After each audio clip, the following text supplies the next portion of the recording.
All right, everyone, welcome back to another fun episode where we're going to dive into the world of grocery shopping in English. Imagine this. You've just moved to a new country and you need to grab some apples and milk, but you're not sure how to ask for them. Don't worry, that's exactly what we're here for. By the end of this episode, you'll be equipped to conquer those grocery aisles like a pro. Ooh, that sounds amazing. But wait, what if you just kind of, just point at things? Like, does that work sometimes? Haha, great question. You can definitely point, but it's not always the best way to communicate. Think about it like this. If you're at a new restaurant and you just point at the menu, you might miss out on something really delicious that you can't see. It's better to know a few key phrases. For example, how much is this? Or where can I find? Right. So what if I want to ask for something specific? Like, I don't know, quinoa or something. Exactly. That brings us to vocabulary. Knowing how to navigate the store is key. You can say, "Excuse me, where can I find quinoa?"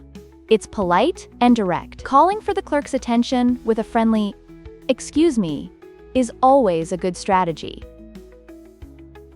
Oh, okay, I get it.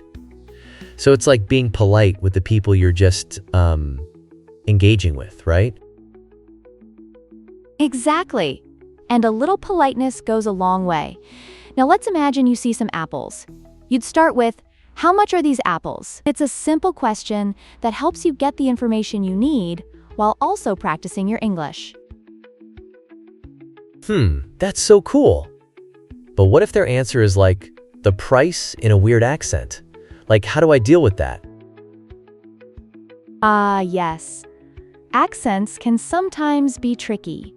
If you don't understand, don't hesitate to ask, "Could you say that again?" Or, "I'm sorry, I didn't catch that." Most people are happy to repeat themselves, especially if you're trying to learn. Man, that's a great life skill to have, honestly. Like, any chance you could share a funny story where you didn't understand someone when you were shopping? Oh, absolutely. I remember once trying to buy bananas in a small market where the clerk had a thick accent. I thought he said the price was $10. I was ready to walk away, but luckily, I asked him to repeat it. Turns out, it was just $1. Whoa, that's a huge difference. So it pays off to, just speak up and ask. Exactly. And speaking of which, when you're ready to check out, knowing how to interact with the cashier is also vital. You might say, "Is this everything?" Or, "Could I pay with a credit card?" Ooh, right. That's next level. But what if I can't find the cash register?